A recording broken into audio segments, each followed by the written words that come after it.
Oh, wait a minute. That's not what I want.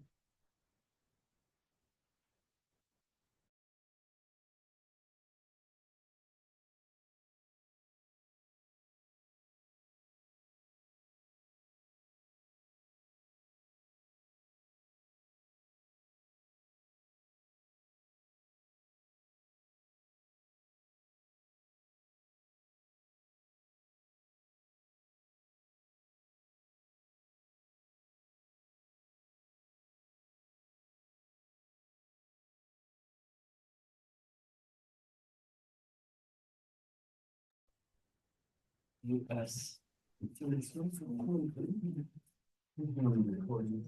Okay, so we are recording. No, the recording's paused. Oh, right, okay. That's what I thought.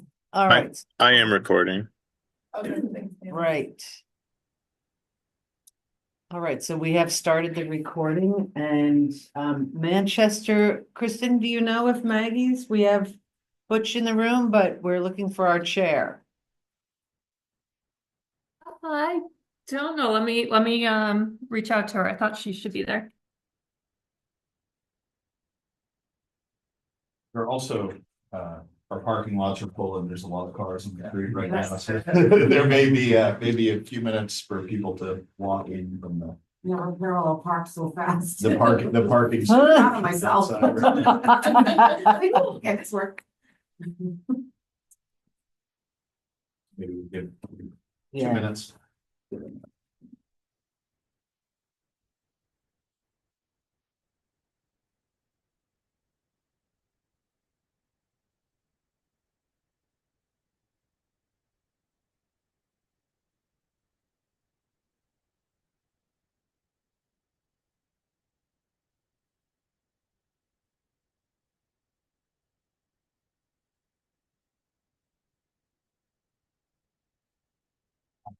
Is a physical quorum in the room.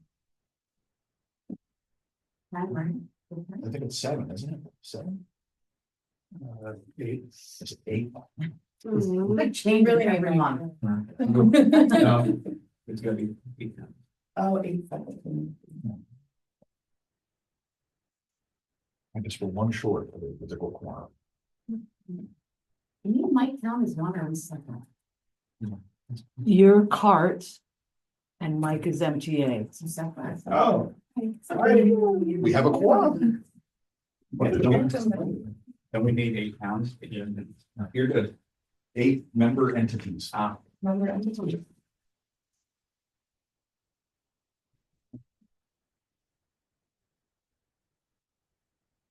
So we can start, and.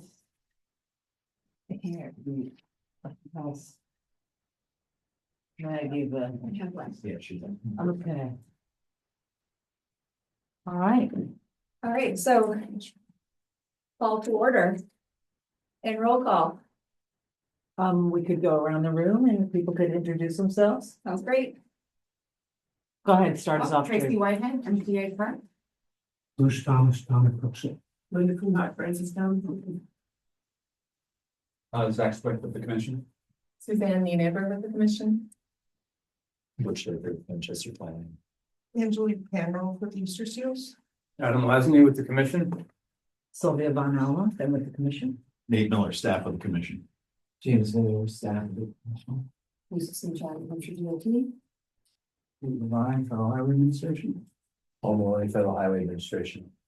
All right. Christine was coming. We're just doing introductions. There's a community planner with that one. And then we can go online. Deb, why don't you start us off?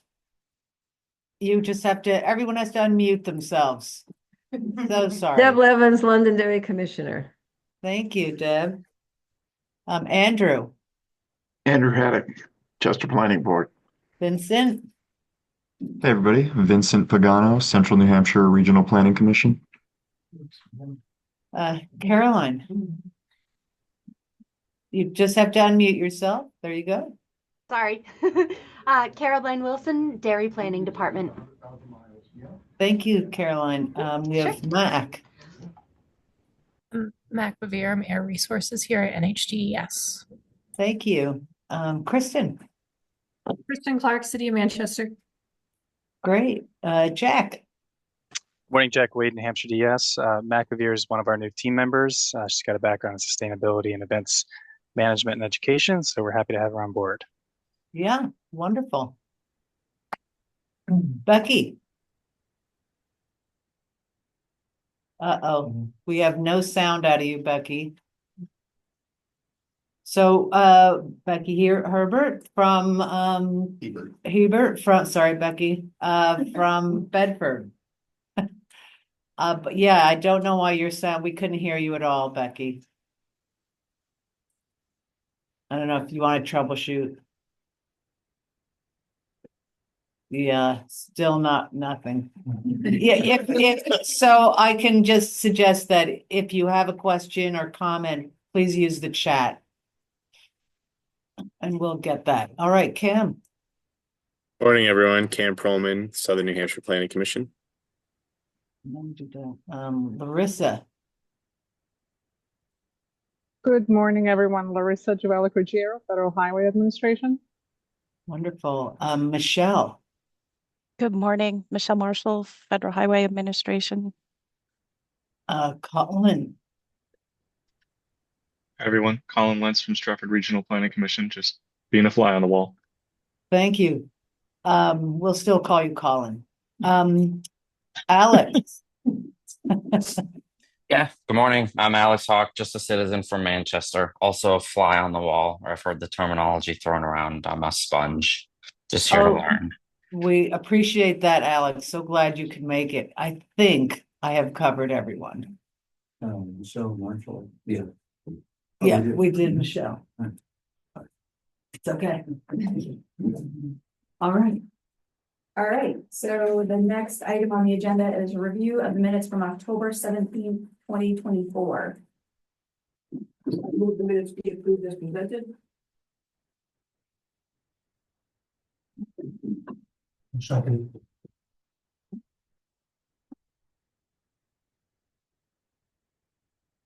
Good on that? Got a motion in a second? All right. Yeah. On to new business. Well, we've got a call for you. Oh, okay. All in favor? Aye. Any objections? Okay. Okay, new business. Regional planning, MPO planning review discussion by Federal Highway. So this is going over to Paul.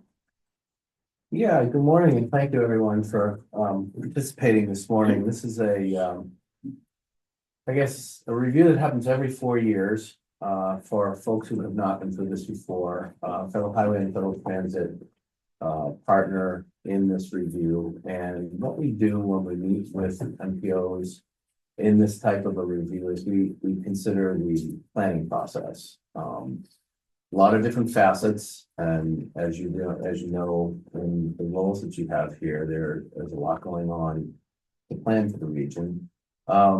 One of the things, though, that we do like to cover is we like to ask for input from MPO members, TAC members, public, people who see the planning process, people who are affected by the planning process. We like to get a little bit of a sense of what that opinion is, how the planning process is working here in the region. So I guess to start with an open-ended question, would anybody like to offer an opinion on the planning process as they see the Regional Planning Commission providing information, being responsive to planning needs for the region? Would anybody like to comment on that? Are you asking how do we feel like our guys are doing for us? Exactly. Well, they are awesome, and I don't want anyone to retire, although I know it's been someone who's like to be soon. Can we build on that? That's a great comment. I wish they didn't have to do quite so much. I wish the burden upon them could be reduced slightly. I'm sure they agree. Doesn't matter. I can't think of anything that I wish that I knew that wasn't, if they didn't know it at the time, they weren't able to get back to me. Anybody else? I think they do a really good job of just being really open about collecting a lot of information. And kind of getting like a lot of marketing out to the public to have people get involved and be aware of like the whole process of planning, even partnering. I know like a few times with like different like universities and folks to help come in and, you know, assist with like the collection of data, the sizing of that, and then, you know, delivering it back to the public, and obviously the TAC plays a huge role in that. So I think really doing a great job in the process. Thank you. I learned something too. Yes. I find them, every time I've asked for help, I've gotten it immediately. And I've gotten good answers and, especially in particular, Nate's knowledge of the ins and outs of the state and federal government is actually a little scary. Like you'll know the specific details about specific little parts of the projects that have questions on. So, I'm extremely helpful. Anybody else? We just have many previews. So By the way, that one other thing, that goes with the rest of the staff too, like, Zach always helps me out with GIS issues that I have occasionally. I'm just, it's not just Nate, he's excellent, but so is Zach and, you know, the rest of the staff has actually really been helpful over the years too, not just lately. Okay. Can we ask? Oh, yes, sorry. Because we have, it's a little bit unusual. We have Deb Levins and Andrew Haddock are both commissioners. And we have a heart. Thank you, Michelle. So I'm just curious if Deb or Andrew want to add anything as commissioners.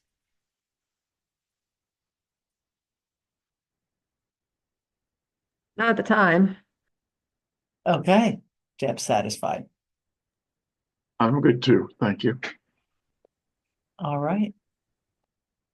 Anyone else from online? Because we have Kristen and we actually have a person from the public, Alex. He's just started coming to meetings. So anyone else want to comment on the commission, the TAC, our work? Okay. So a very integral part that a regional planning commission staff plays is getting information out for people to know about and actually to understand it. Sometimes it gets pretty complicated. And I guess a question that I'd like to ask anyone to please comment on, if you would, is if you feel like the information that's being disseminated is something that is understandable. As I mentioned, it gets detailed, gets complicated. There are some terms that can easily get mixed up, but do you feel like the information that's being shared by the commission is understandable?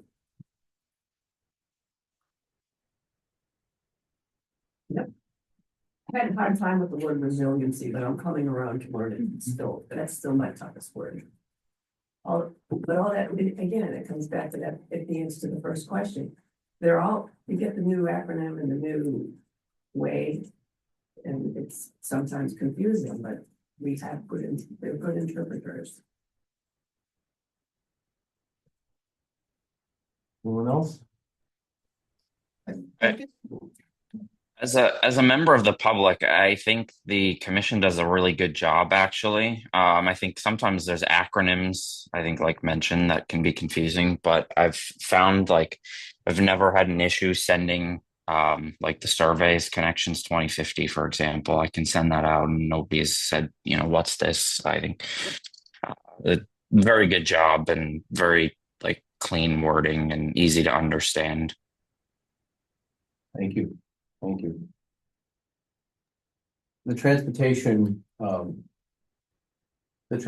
area has requirements that trickle down from the federal government. There are state requirements as well. Some of those can seem a little convoluted to someone who's not used to dealing with those requirements. And I guess this is sort of related to clarity of information being shared, but do you feel that those requirements are the importance of those requirements are shared in a way that helps you know what your role is. If you're being asked to make a decision and there's a required date by which something needs to be decided and acted upon, do you feel like you have the information that you need to actually make those decisions, or at least ask questions to find out more about what you might feel you need to know before you make that decision?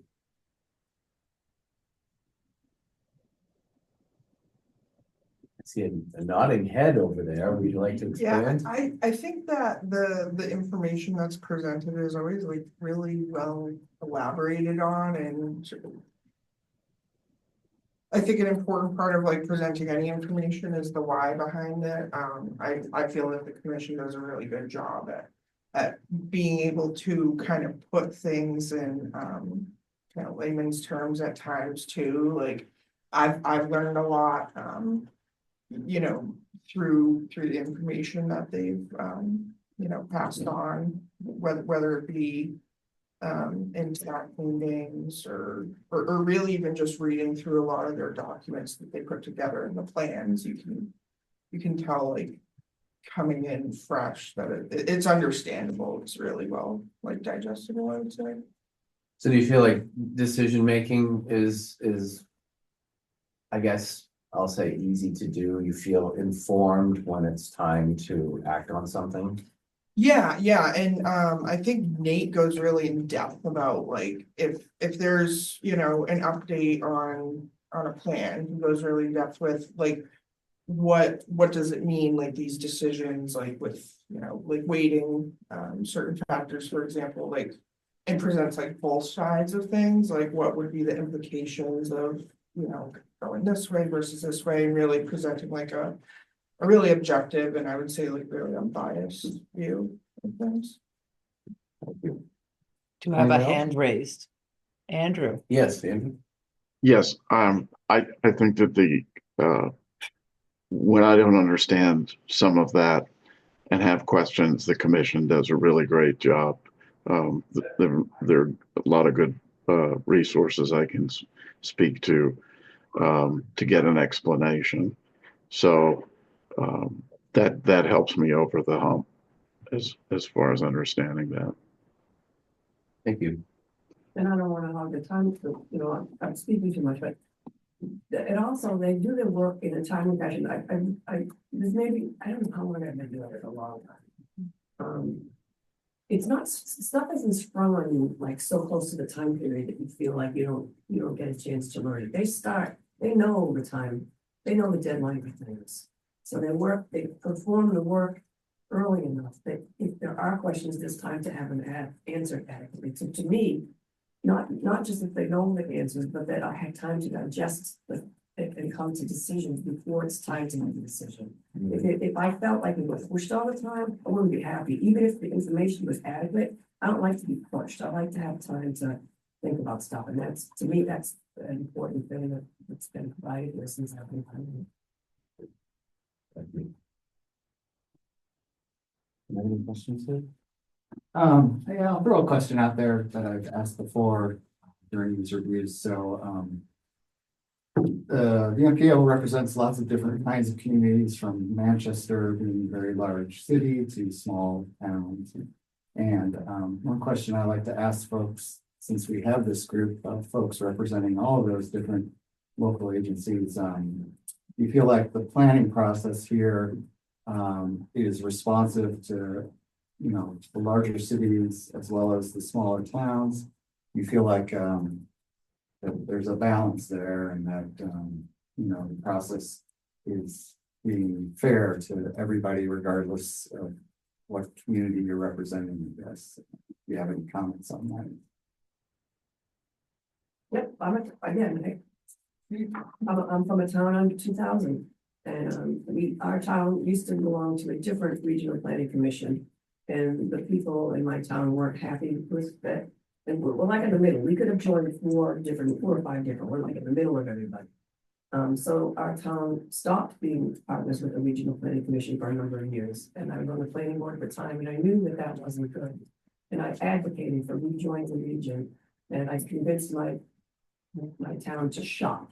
And we looked at what all the other, we looked at the different regions and, they went, I convinced them that we looked at the work from this regional planning commission, and they did a lot of work in New Boston, town of New Boston, which is next door to us, a little bit bigger, but not huge. And we share water resources with that town, and they had done, this commission had done a big, Piscataqua River Management plan, which was excellent, and our town were like, yes, we went with them, and they were like, they were dating for that first year. We're rural, but, and we can go to different, we're an hour from everywhere, so all the big cities in New Hampshire are cities. They were a little scared about, Manchester, but again, the resources here, everybody's different, all the people here are different. But some live in the cities and some live in a rural area, and I think it is adequate. It does a good job of meeting both needs. I think that would be hard, but they do. They work with whatever problems you've got. I have a unique situation where I worked in Manchester for many years, and now I work in Hooksett and haven't noticed the difference. So it's pretty much seamless integration with the problems. So I haven't noticed a lack of attention when anything goes like that.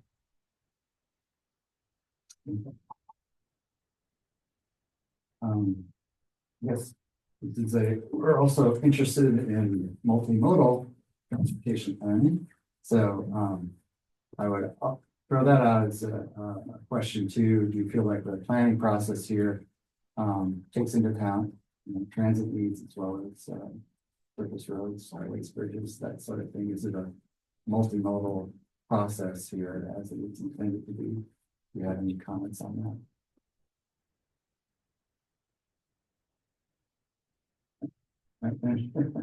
I'm sure Christina would love to hear it too. Not for that, but Mike's coming later. Okay. If you have any thoughts, I'd like to. I agree with everything that, I don't want to repeat myself, but I'm agreeing with everything that's being said, so.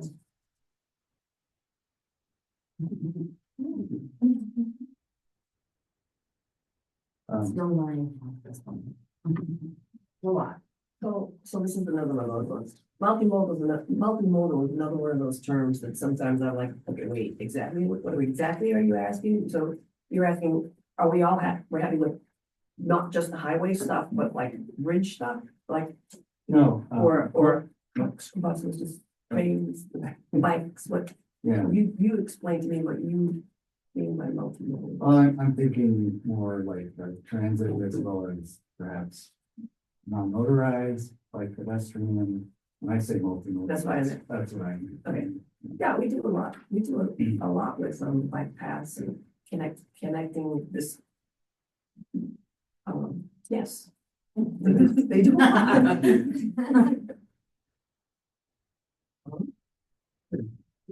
It's hard to fit it in because there's not a lot of room to do it. I mean, the cities are built. You want to tear down a whole load of streets in order to have full bike lanes, but they work really hard to try and work with communities to fit in safe places to do multimodal stuff, to have the bike paths go where it would be safe. I think I know they work with Manchester a lot too, when an intersection is going to be changed or to get it to all work for both the cars and the non-motorized vehicle users.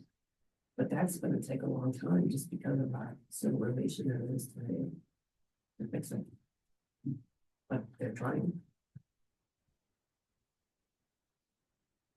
Yeah, I know there's been like a number of kind of presentations and on, I forget what it's actually, if it's like complete streets or smart streets, what have you, but so can't recall her name, but like they're very involved in like trying to kind of look at all options for multimodal. Right, they host events. Yeah. One of the gals hosts big posters everywhere and has like, bike to work day, and they work with all the vendors, all the restaurants and stuff, and you have a beer at 4 o'clock at Joe's place and you ride your bike to it and have bagels. They've been really, Oh, they've been boy. really active and engaged in the community, and it's getting some traction. She's getting some big numbers to this stuff. It's quite fun to watch it. Not much of a help on this. Thank you. Yeah, I'll add that, we've asked, Nate and the group to help us, with counts to support, some of our infrastructure needs and, to develop plans and, things that we want to do in the future with the city. Manchester, to me, I came from the DOT, so I used to see things across the whole state. And it's a much different perspective looking at the city, Manchester, because it's just, the context is so different. So we have different needs, but in different, again, contexts, and the equity discussion is much more prevalent in the city and all that stuff. So Nate and his group have done such a great job supporting us and to the sort of micro level where when Manchester was preparing an ATIIP grant application, they actually reviewed it and provided feedback, and so they've been really supportive from the Manchester perspective. It's been helpful because I didn't necessarily have that history of the urban, really high density urban, environment. I was, most of New Hampshire very rural, and so to understand a little bit more of how we do things, I had to rely a lot on Kristen, who's our traffic engineer, but regional planning really stepped up as well. So you've touched on something that I think is a bit interesting. So at this point in time, we're seeing a lot of grants that are being released, grants that are available to be applied for. And I'm wondering, does conversation like that come up at the meetings, and in a way that, you have the chance to consider what the grants that are available can be used for, how they might be applicable here in the region? Is it that can be a confusing area also? I mean, there are a lot of terms, there are a lot of, you can use the grants for this, but not for that. There's a lot of things to be aware of when you consider grants. And I'm wondering if that conversation happens in such a way that, one, you're notified about the grants that are available, and then two, is there something that the region can make use of for those grants? Does that kind of conversation happen? I mean, we've had that conversation. I think Nate's even responded to an email from one of our aldermen about how can we get some of this work done. But we've had those direct conversations with Nate as well, and it has been extremely helpful. I think it sometimes requires us to dig in a little bit to sort of understand what we're trying to achieve and maybe formulate some questions to ask. But I think also if you went into it with just a general conversation with planning, you'd still get a lot of useful information. I think they've been very helpful.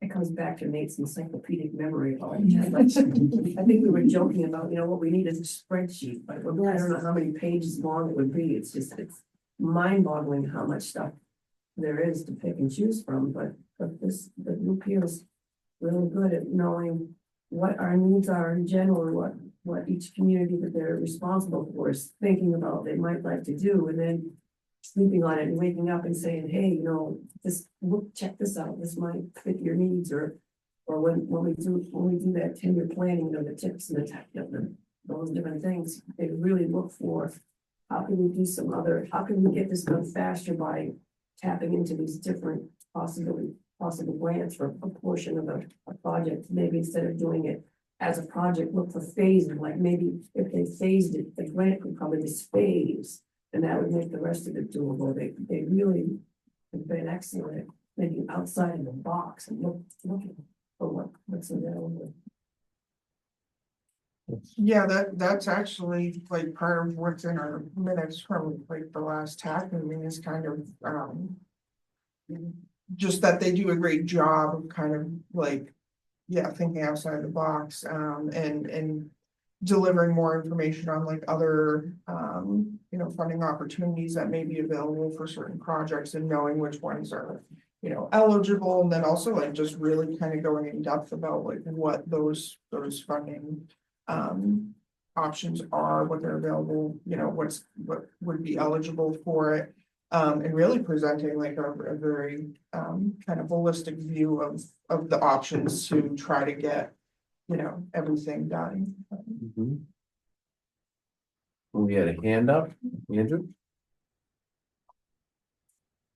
Yes, I apologize. I'm having trouble hearing today. I have hearing aids, and a lot of I'm hearing you all a lot of times is a little bit muffled, but for us working here in the hinterlands, of the planning region of the covered by the Planning Commission, the commission is absolutely invaluable in getting us information in multiple ways. We have e-blasts,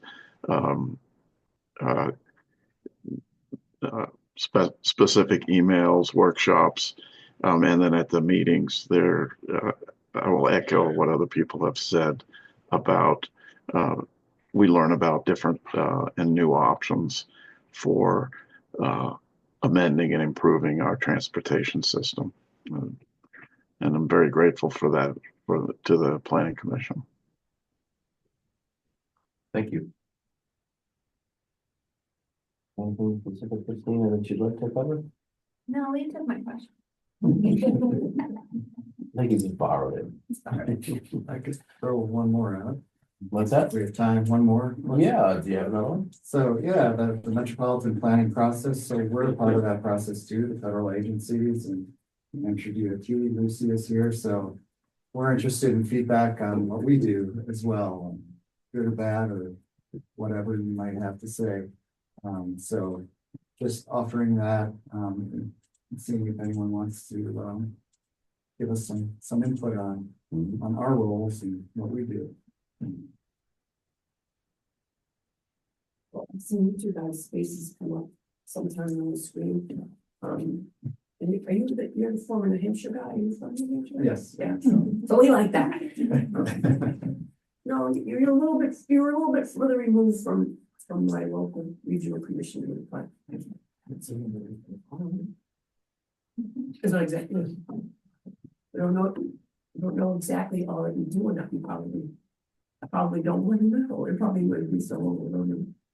So, thanks for doing what you do, but I don't know. I need to know you more. Good to know. Yeah, one of the things I think Nate brought up is possibility of doing kind of a NPO 101 workshop or training. Maybe that would be a good opportunity. If we get that together, we could participate and talk a little bit more about federal agencies do. No, that'd be great. Yes. Yeah, we have a lot of new commissioners, and so we definitely invite that. Nate this summer did an ABCs of RPCs, and that's always well received, and so we could do the next phase of that. It'd be great. What to know about your NPO. There you go. He had it on sleeve the whole time. Maybe one other question, I guess. Back in 2016, the federal agencies started to place a lot more attention on performance measures, and it wasn't until 2017 we started to see what they were really focusing on. And the performance measures really kind of came into, well, they were released and put into effect in 2018. So we've been through a full performance period, 2018 to 2022. We're now in the second performance period.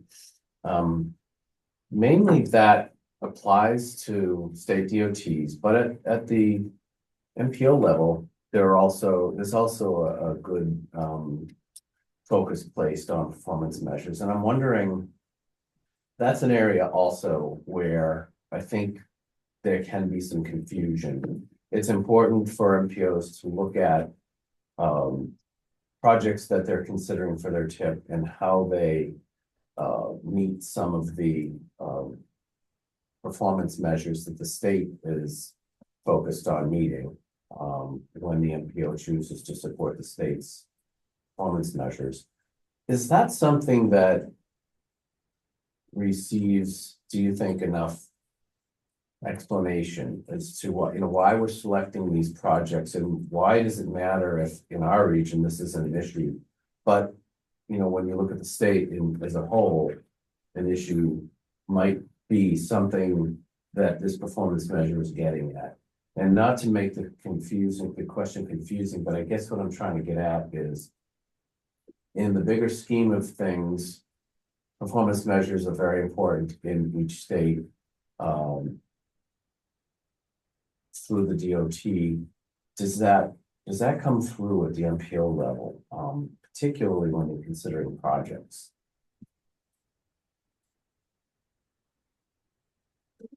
I don't know how to get into the projects question, but what's that one metric where we always choose to not take the state numbers at the safety? Safety It's the thing. safety. So as far as looking, what did you call it? The performance measures. So we understand the performance measures and we almost always follow what the state performance measures are, but we still are from New Hampshire and we like to make our own decisions. And there's always one that we always argue about. We go back like quarter of a point or 10 of a point. We argue about it for like hours and everybody else is going, oh my gosh. But most of the time it's not a question of why we don't follow the state. So relating it to the choosing the projects things, I don't know how to take that my answer of yes, we almost always go with them because it's explained to us why and because we argue about them all, they get vetted. But I don't know how to take that part of your question and relate it to choosing the project. To me, I don't see them as going to each other like we discuss the prerequisites separate. Maybe to use an example, it might be helpful to say that congestion is one area that the state has set targets. Yes. Congestion is also an area that Manchester has looked at and said, well, those targets don't really apply here. Our targets are a bit different. Our congestion is a bit different. And the I-93 project, I believe, finished up not too long ago. So that probably is a moot point right now, but that at one time was an issue where it was an example where the MPO was probably saying, well, why do we want to follow the state target when we have different needs? So I guess my question is, does that come through clearly? If you have different needs, it's okay to an MPO can set its own targets. That's fine. But does that explanation come through? I think the answer is yes. But again, my feeling, I was born in Massachusetts, you may not know, but it comes through that you can make your own decisions. So we do understand that there are, you gotta consider both things. Are there any other comments?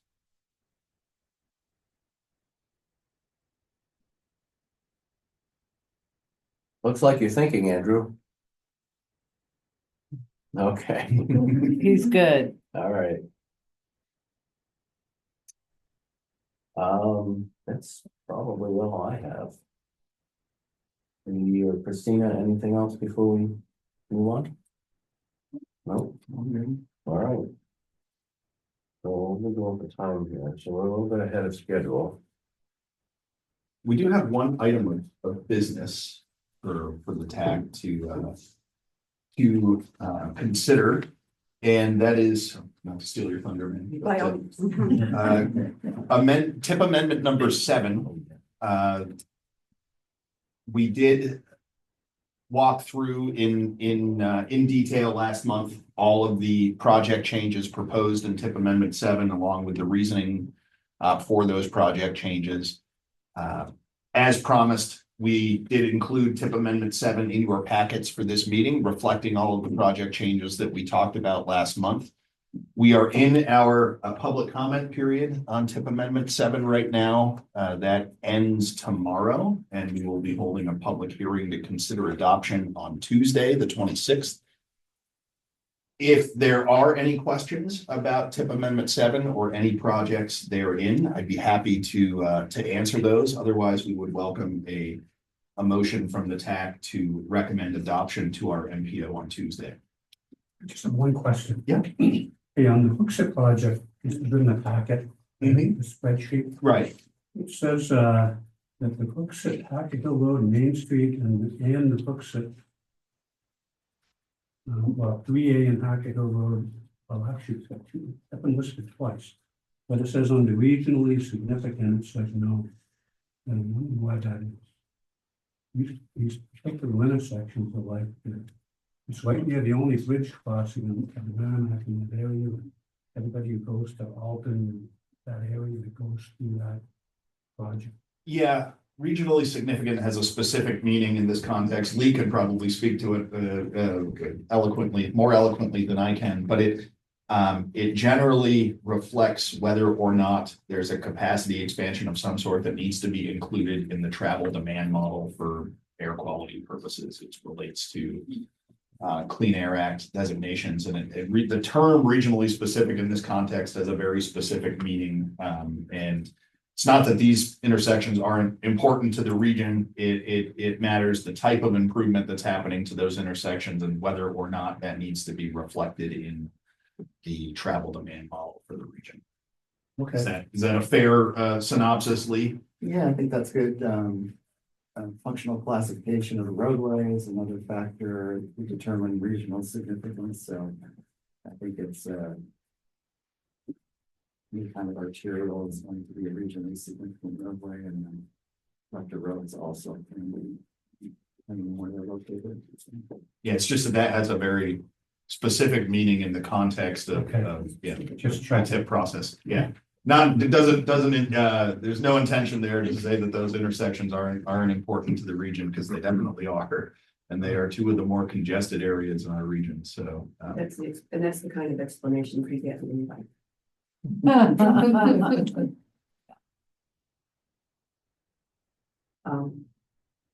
I would move that we just recommend to the MPO that we adopt amendment number 7.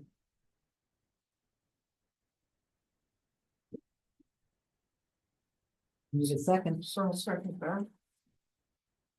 Okay. All in favor? Aye. Anybody in the chat? All right.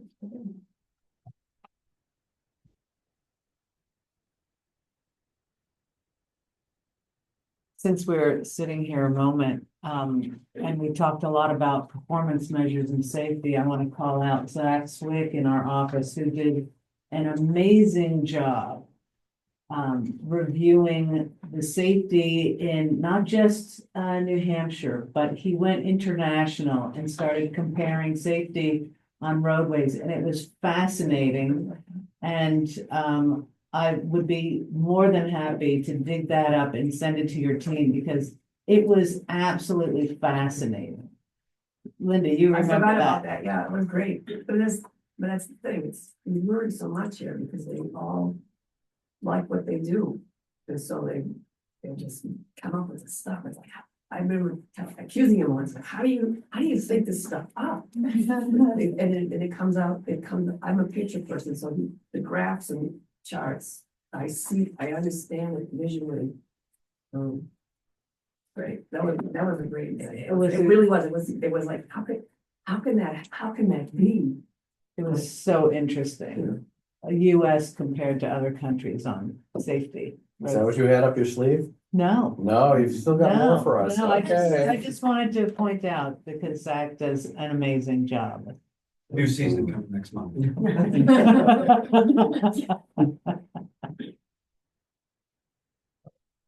We good? I think so. Why don't we take our first break? So we end the TAC meeting officially, right? Oh, Unless Lucy. there are any announcements or other business. I just would like to announce, which I mentioned at the previous meeting, the upcoming tap round and the required letters of interest which must be submitted. That information is available on the DOT website. So reach out to Tom Jameson, Nate, or others if you have questions. But Hopefully everybody, our home viewers heard that the TAP. Yeah, I got a thumbs up from Colin. So Becky and Kristen and Caroline and Deb and Andrew. So TAP is out. Please visit the New Hampshire website. I think we also sent out quite a bit of material on that. And yeah, there you go. Thanks for that reminder.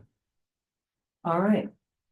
I just have one question. I had to ask Kristen what the name of this document was, but to support this Safe Streets for All, we need the zero. Hold on, she said. Driving towards zero. Yeah, a vision zero plan for the region. Do we have any idea what the timeline for that is? I think we're expecting to see drafts by the end of the calendar year. Okay. So it is coming. Once we get those drafts, we have VHB is visibly working on those. And they have sent each of the MPOs some strategy information for us to review, and we're diving into that. And yeah, I believe the target is we're hoping to see drafts of that by the end of the calendar year. So stay tuned. It should be coming soon. Interesting. Someone's just coming.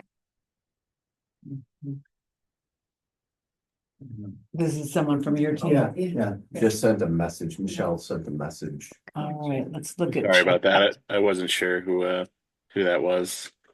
It's Michelle. Yeah, it's Michelle Marshall's.